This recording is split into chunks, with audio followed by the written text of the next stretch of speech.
स्वागत है दोस्तों एक बार फिर से आप सभी का भारत दस्तक पे।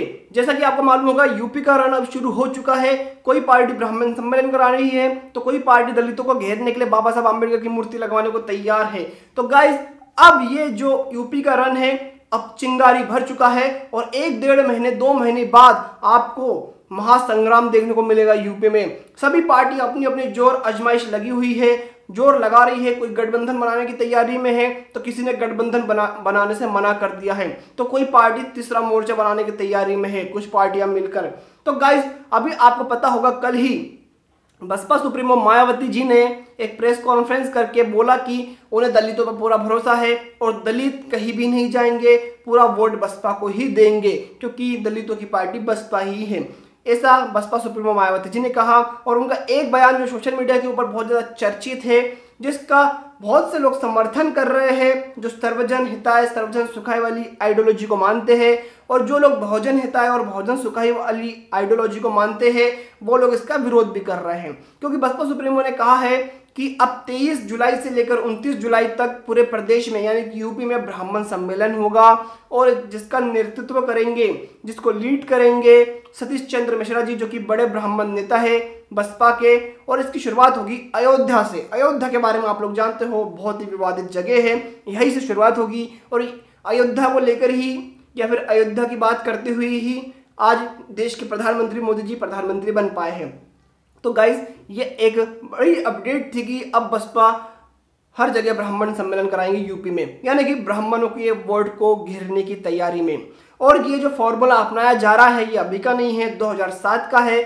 2007 में क्या हुआ था, जब बसपा मतलब समाजवादी पार्टी की सरकार थी तो लोगों के पास ज़्यादा विकल्प नहीं था। बीजेपी वहाँ पर कुछ भी नहीं थी और कांग्रेस कुछ भी नहीं थी, शुरू से कांग्रेस नहीं रही है यूपी में, तो वहाँ पर बसपा एक बहुत बड़ा विकल्प था। तो उस समय ब्राह्मणों ने बहुत भर भर कर वोट दिया था बसपा को। ये कह लीजिए कि मैं आधे से ज़्यादा ब्राह्मणों ने बसपा को सपोर्ट किया था 2007 में और उसे वोट दिया था। और उस समय मायावती जी फुल बहुमत के साथ उत्तर प्रदेश की गद्दी पर बैठी थी, चौथी बार मुख्यमंत्री बनी थी। तो बसपा सुप्रीमो मायावती जी यही चाहती है कि जैसे 2007 में हुआ था वैसे 2022 में फिर से दोहराया जाए और ब्राह्मणों के वोट लिए जाए और फिर से एक बार पांचवी बार मायावती जी उत्तर प्रदेश की मुख्यमंत्री बने। यही बसपा की अभी रणनीति मुझे दिखाई दे रही है। तो आप इस रणनीति को लेकर क्या कहना चाहोगे, क्या आपकी राय है? क्या ये रणनीति अब अभी इस समय जब यूपी में ब्राह्मणों की सबसे बड़ी पार्टी मनुवादी पार्टी बीजेपी है, उसके बाद कांग्रेस भी उनके पास एक विकल्प है, तो क्या अब वो लोग मायावती जी का सपोर्ट करेंगे, जातिवादी मानसिकता वाले लोग या फिर ब्राह्मण समाज के लोग? आपको ऐसा लगता है या नहीं करेंगे या करेंगे? जो भी आपकी राय है नीचे कमेंट बॉक्स में आप टाइप करके अपना उत्तर जरूर दीजिएगा। देखिए यहाँ पर मैं किसी का सपोर्ट नहीं कर रहा हूँ, मैं सिर्फ आपको बता रहा हूँ क्या फैक्ट है। और फैक्ट यही है कि अब जब बीजेपी उनके पास है और बीजेपी ब्राह्मणों के मतलब उनके हिसाब से चल रही है, ब्राह्मणों के पूरे कार्यों को पूर्ण कर रही है, संविधान को खत्म कर रही है, आरक्षण को लागू नहीं कर रही है, अभी नीट में आरक्षण खत्म कर दिया है ओबीसी का। जब ब्राह्मणों के पूरे काम हो रहे हैं तो भाई वो किसी और पार्टी के पास क्यों जाएंगे? ये तो लॉजिकली बात है।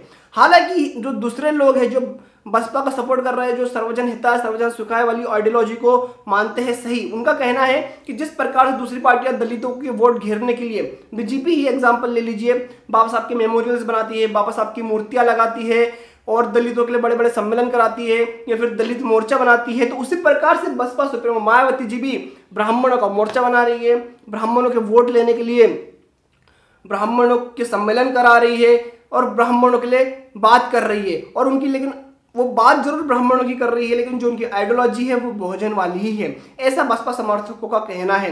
तो गाइस इसमें बहुत पेच फंसा हुआ है क्योंकि मैं सोशल मीडिया पे लगातार एक्टिव रहता हूँ। ये मान लीजिए कि दिन भर सोशल मीडिया पर रहता हूँ और सभी प्रकार के लोग मुझसे इंस्टाग्राम, फेसबुक, व्हाट्सएप, ट्विटर पे जुड़े हुए हैं और आप लोग इन सारे प्लेटफॉर्म पे मुझसे जुड़ना चाहते हो तो सभी का लिंक नीचे कमेंट बॉक्स में है, जाके मुझसे जुड़ सकते हो बहुत आसानी से लिंक पर क्लिक करके। तो वहां पे मैं देखता हूँ सभी आइडियोलॉजी के लोग मेरे साथ है। कुछ लोग बसपा का विरोध कर रहे हैं इस मामले में, वो भी अपने तर्क दे रहे हैं। कुछ लोग यहाँ पर बसपा का सपोर्ट कर रहे हैं, वो भी तर्क दे रहे हैं। जो विरोध कर रहे हैं उनका कहना है कि भैया 15% के चक्कर में या 3% के चक्कर में, सवर्णों के चक्कर में आप 85% बहुजन को भूल रही है, आप 85% भोजन की बात नहीं कर रही है। और भाई जो दूसरे लोग हैं जो बसपा का विरोध कर रहे हैं मतलब जो बसपा को सपोर्ट कर रहे हैं उनका कहना है कि सर्वजन की बात होनी चाहिए तभी सरकार आ पाएगी। अगर ऐसा ही है तो क्या 85% लोग बसपा को वोट देते हैं? नहीं देते हैं, मैं मानता हूं सभी लोग ये बात मानते हैं। तो इसलिए हमें सवर्णों के वोट लेना भी जरूरी है। दोनों ही लोगों के अपने अपने तर्क सही है। अगर किसी पार्टी को सत्ता में आना है तो भाई उसको जरूर सभी वर्गों को वोट चाहिए। किसी एक जाति से या एक समाज से कोई पार्टी सत्ता में नहीं आ सकती। और दूसरी बात ये भी सही है कि भाई अगर आपका कोर वोट बैंक दलित पिछड़ा है तो आप उसे छोड़कर आप दूसरे सवर्णों के साइड जाओगे तो आपको लॉस ही होगा, आपको प्रॉफिट होना यहाँ पर कहीं दिखाई नहीं देता है। यह सिंपल सा यूनिवर्सल लॉजिक है दोस्तों।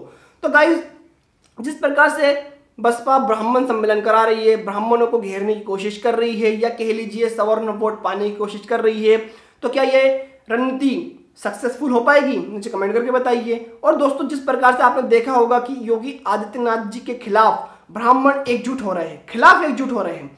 हालांकि जो खिलाफ एकजुट हो रहे हैं ना वो 20% ही है, लेकिन 80% ब्राह्मण अभी भी योगी जी के साथ है। कई सारे सर्विस में देखते रहता हूँ, दूसरे चैनलों के भी देखते रहता हूँ, भोजन चैनल हो या मनुवादी स्ट्रीम के सर्वे हो कि फिर यूट्यूब के चैनल्स हो, उसमें 80% ब्राह्मण मुझे कहाँ दिखाई देते हैं? योगी जी के साथ। 20% खिलाफ दिखाई देते हैं, लेकिन वो भी साले 20% पूरे बसपा के साइड थोड़ी ना है। उसमें समाजवादी साइड के साइड है, कांग्रेस के साइड है, कुछ बसपा के साइड भी है, लेकिन पूरे बसपा के साइड नहीं है। आप कई सारे, मेरी बात झूठी लग रही तो आप यूट्यूब पे सर्च करके सर्विस देख सकते हो, अभी कई सारे रिपोर्टर्स वहां पर सर्वे कर रहे हैं। तो आप ब्राह्मणों जब भी सरनेम आए तो आप देख सकते हो कौन किसके साथ है। तो क्या आपको लगता है मायावती जी की ये रणनीति कारगर हो पाएगी यूपी चुनाव में? क्या बसपा की फिर से एक बार 5वीं बार सरकार बन पाएगी और मायावती जी 5वीं बार मुख्यमंत्री बन पाएगी? क्या लगता है आपको? नीचे कमेंट करके अपनी राय जरूर रखें और वीडियो को लाइक करें, शेयर करें और देखते रहिए भारत दस्तक।